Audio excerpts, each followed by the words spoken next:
Welcome to the Business Spotlight Podcast. My name is Kay Cote, and I'm your host for today's episode. And today on the show, we have Chris Lambert, founder of East Austin Carpenters, as my guest. We're going to be learning about his business, journey to business ownership, best practices, and challenges that he's faced to give you that inside look to what it's like to build and operate a business. Welcome, Chris. Thanks for being on the show today. Hey, thanks, Kay.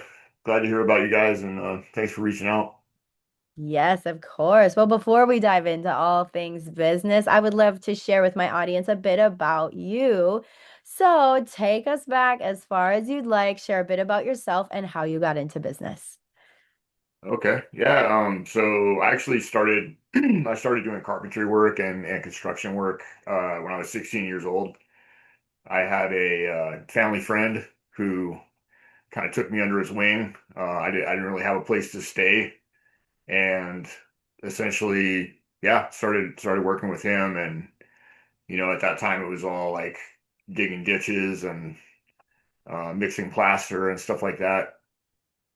I remember one of the things I always remember about what he did was he like took all these gloves that we would like wear through these cotton gloves, like throughout the project, and he like tacked them up on this post like outside of the project, so we could see all the gloves that we'd worn through. It was kind of an interesting, almost like a sense of accomplishment or something like that from that. Oh, incredible. Well, that's a really cool story. So when did you decide or how did you know you wanted to go into business for yourself with this? Yeah, so I had moved to Boston in 2008, 2009, and what I was I was kind of, I was already had been a carpenter for a number of years and worked in the trades, and at that time I wanted to become a violin maker, and so I was working in a shop doing string instrument repair after having gone to a trade school to learn how to do that. And yeah, after a couple of years of working in the violin shop and the industry, I kind of just realized that I didn't want to be like this introverted guy like up in an attic like carving violins all day by myself. So um and also the Chinese are like way better at that than we are. And yeah, so essentially at that point I decided to go back into doing remodeling construction work. I got my license in Waltham, Massachusetts in 2011. And out there, they have a construction supervisor license and a home improvement contractor license. So, which it's different. Like in Texas, it's kind of the Wild West out here. I didn't like it at the time, but I actually do like the idea of the licensing that they have out there because it really helps the sales process a lot. If you have that license, like the owner knows that they're protected by the state, which has a fund that Hmm. you buy the home improvement contractor license, and so like people disappearing with your deposit or coming in and messing up your house and then disappearing is a little bit less likely if you have a license. So um, anyway, unfortunately, Texas doesn't do that, but yeah, so that's pretty much it. At that point, like I got my license, and then it was like try to figure out everything else, like sales and marketing and all the other things that go into being self-employed or running a business. Definitely. Well, thank you for sharing a bit about your backstory there. Now, tell me about the role you currently play, like your day to day. What does a typical week look like for you? Yeah, so I'm all over the place. Really, at this point, basically start out Monday with we have a meeting. I have a full-time assistant who does social media, digital marketing stuff with us, and also he's doing whatever work on the website or putting together flyers or like sending out um, mailers and things like that. So there's a whole endless array of things that keep him busy, and part of the part of it's just like trying to keep up with the what do you call it, the Red Queen, like you have to run just to stay in place.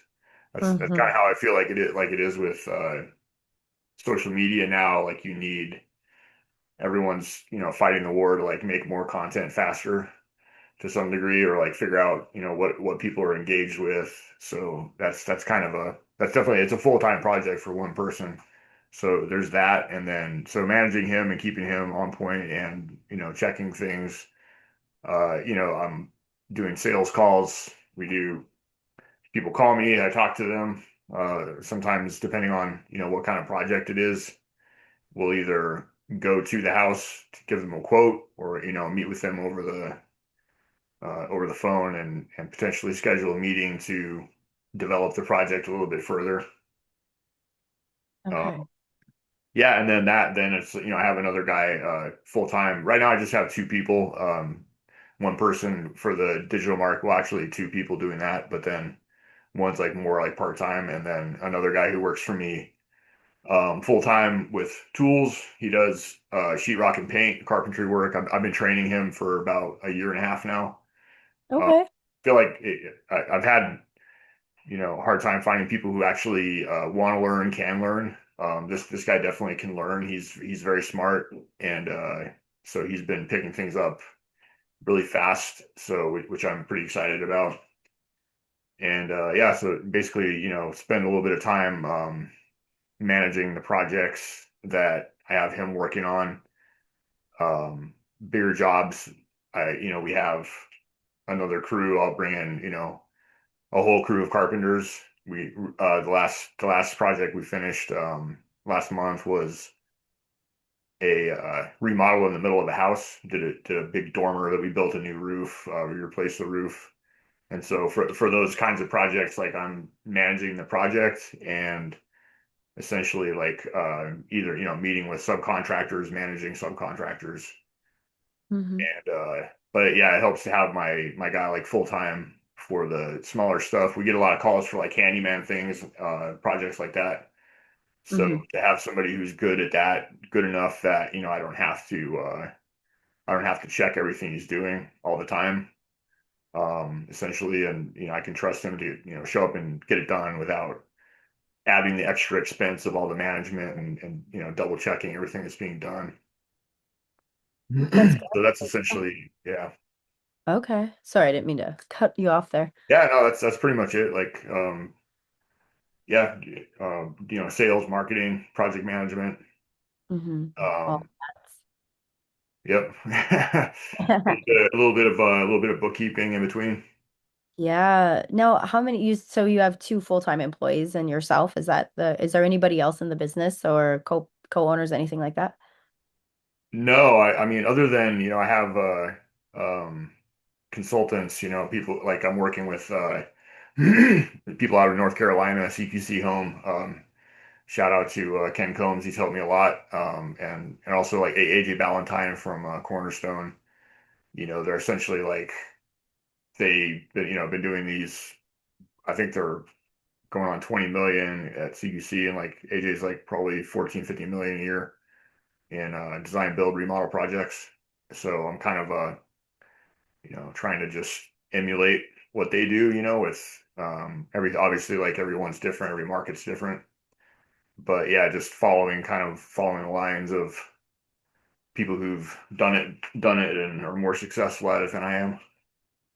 Yeah, well, that's incredible. Like I always love hearing that someone's got a good, whether it be coaches, consultants, like support systems. I think that's a huge factor in growth and success. And so, I have a good question for you here. Like, okay, if thinking about your week, right, your day to day, if I gave you an extra 10 hours back in your work week, where would you put those hours? Would it be put into your personal life, your business, a little bit of both? Where would they go?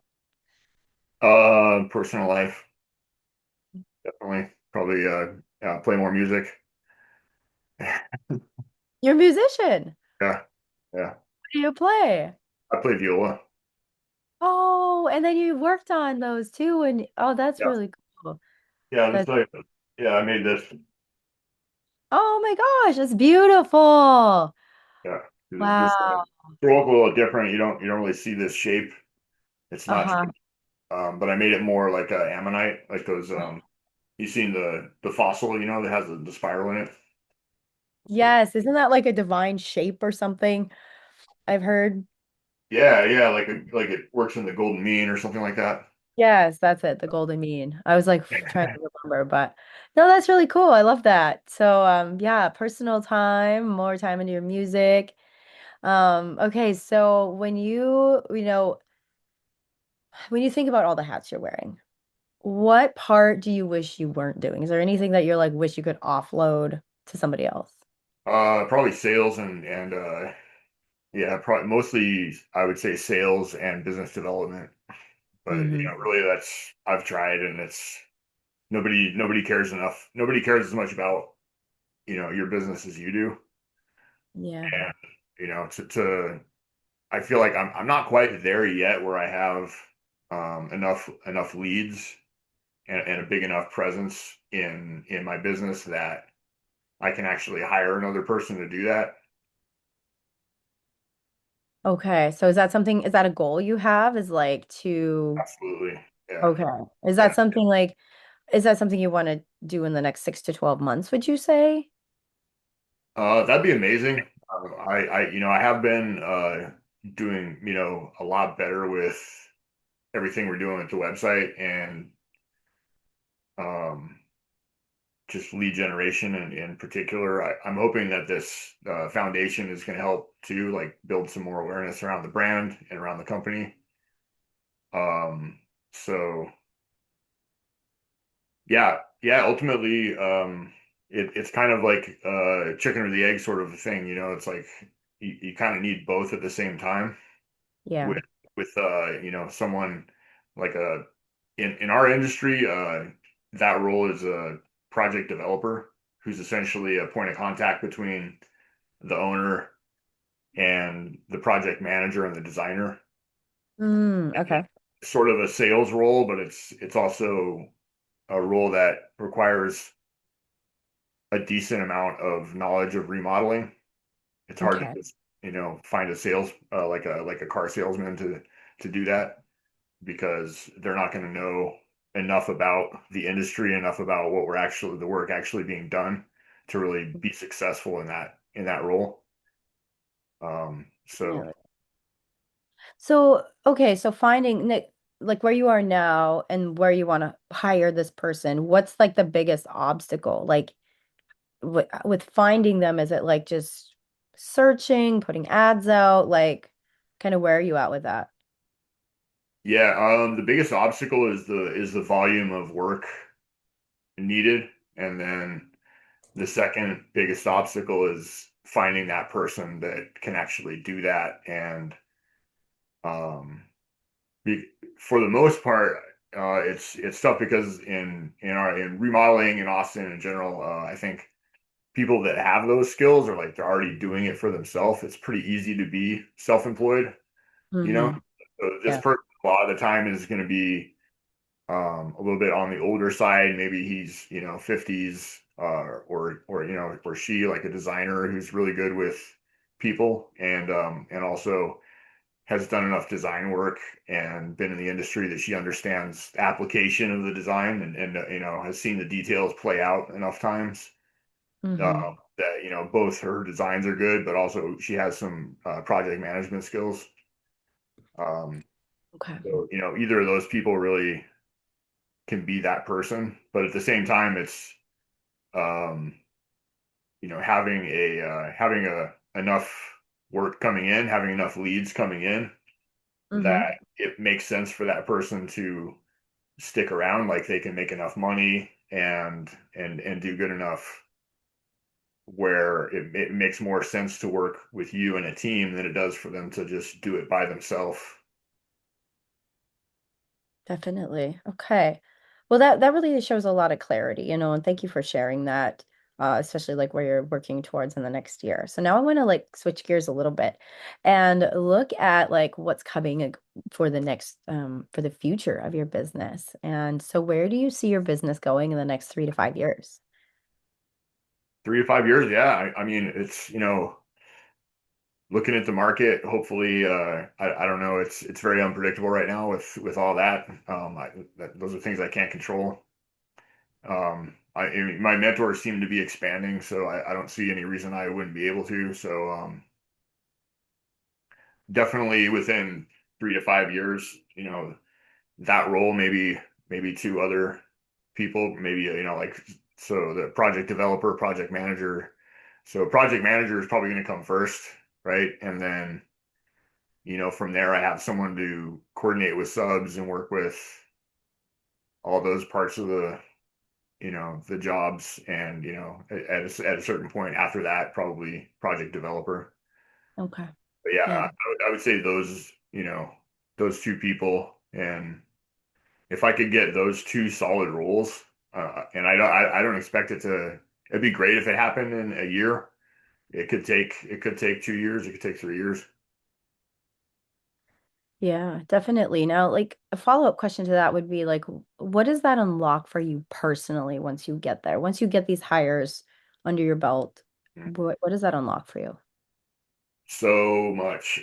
So, um, well, for instance, other projects, right? Like if I have someone who can handle this, and do it, successfully, and all the systems are in place, where um Ken's goal is 10% of the income of the gross revenue of the company to be coming in, where the company is running itself, and, have more time to work on other things such as the foundation, which is my new project that I'm ambitiously working towards, essentially doing home repairs for seniors. And I'm not wanting to make it like a nonprofit or a charity, but actually, like, raise enough money through the events and donations that, that we can actually make it an area of profit and a revenue stream for the company, like a secondary project. Okay. Okay. So, but yeah, I was curious what you wanted to, how you wanted to structure that, if you wanted a 501(c)(3) or if you wanted more of a for profit. So, Yeah, because it's like, the problem with nonprofits.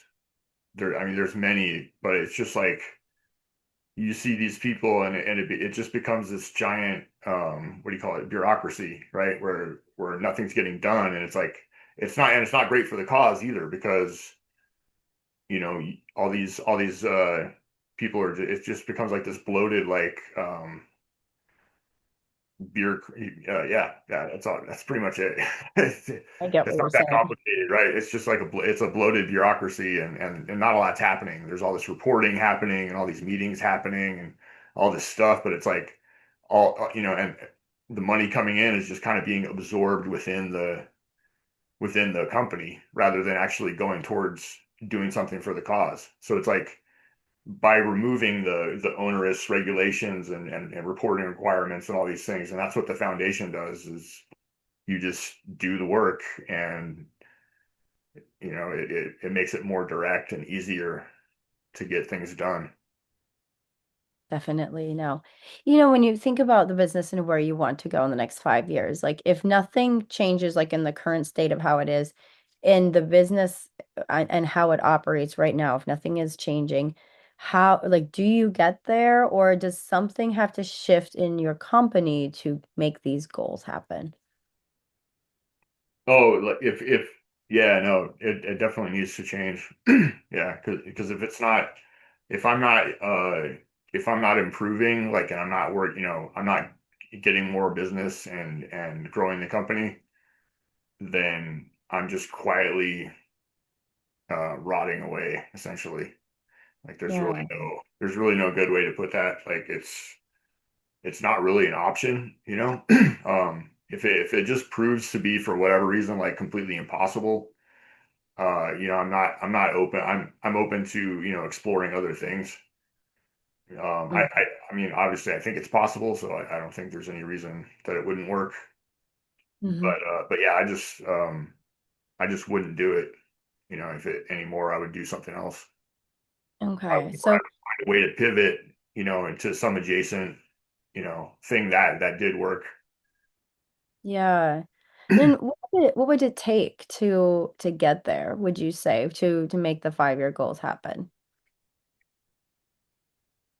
Yeah, I mean, part of it's like brand positioning. So that's one of the things we're working on. and also just better marketing, better lead generation.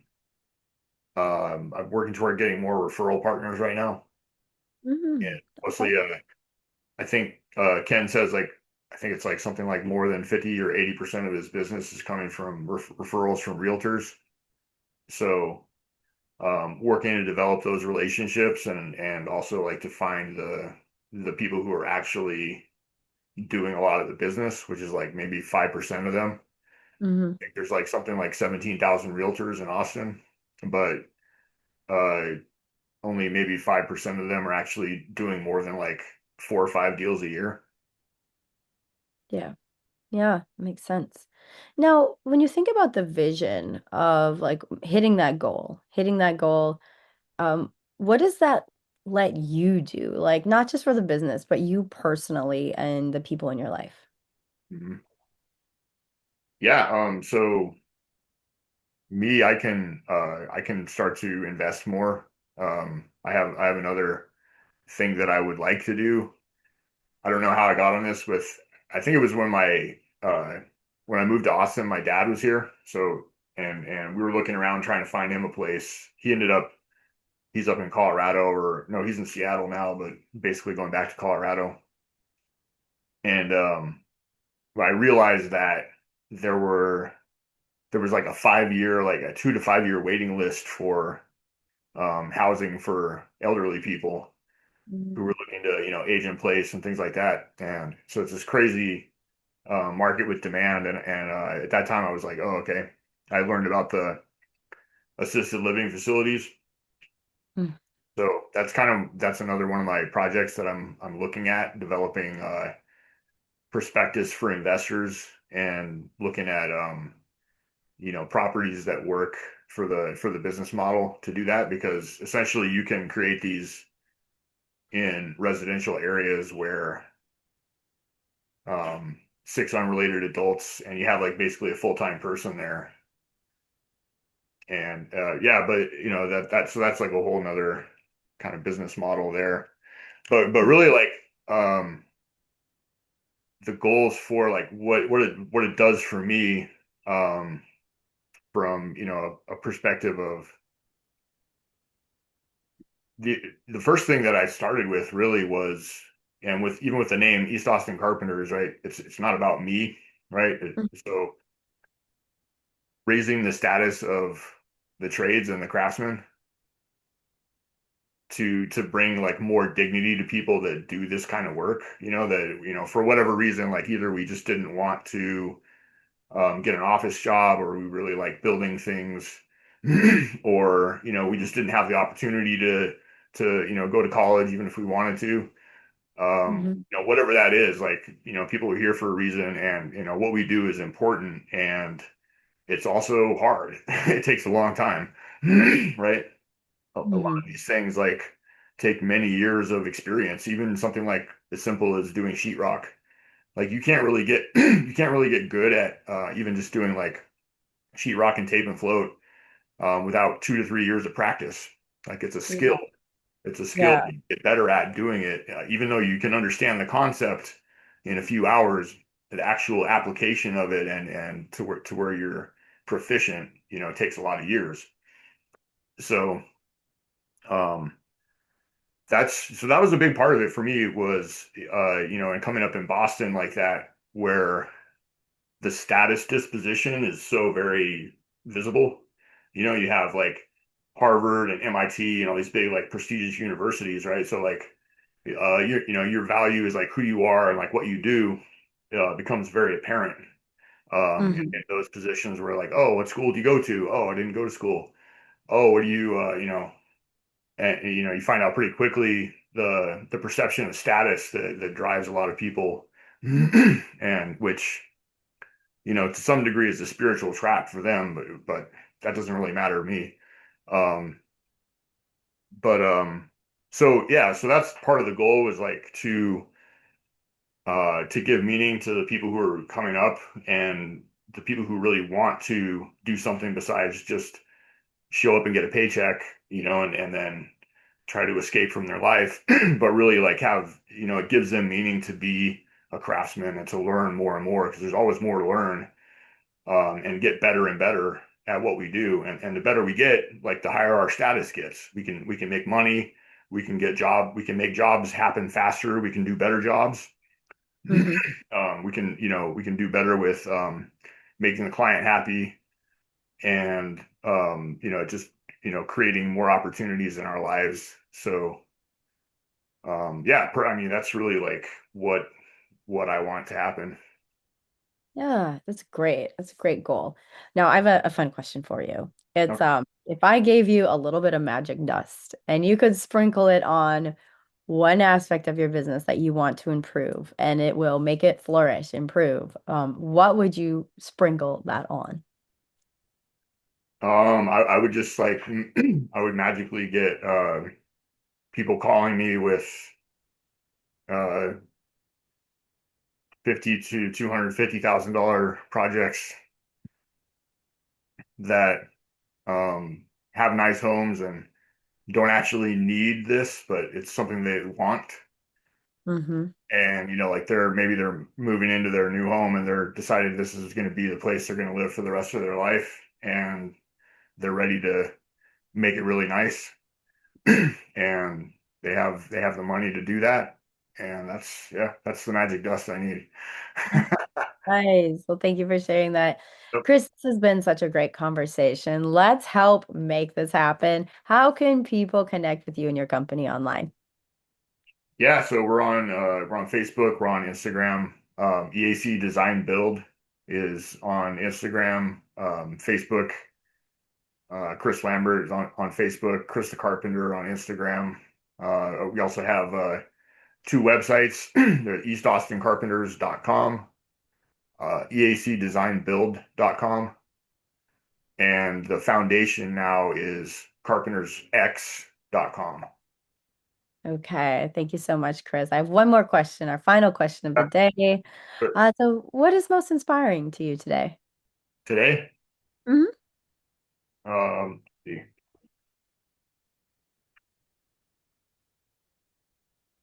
I think it's really just the understanding the pressure. So like I have these ambitions. I want to do these things, and I put a lot of pressure on myself. So it's like it's uncomfortable, but just knowing that discomfort um, is rather than like coming from the place of like the critical parent, where it's like looking down on who I am or like being like judgmental about myself. So like this is a big shift because I think a lot of people come from that place, where they're like, I'm not good enough, so I got to do all this stuff. But it's like really coming from a place of like I'm enough, and because of that, like this is what I want to do, and I'm able to endure that pressure because um, of the creativity behind it, rather than like the lack of self worth or perception from others or whatever it is, like whatever story that might be coming out of that. Well, thank you for sharing that. This has been an inspiring conversation for me. Thanks for sharing your story with me on the show today. You got it. Thanks.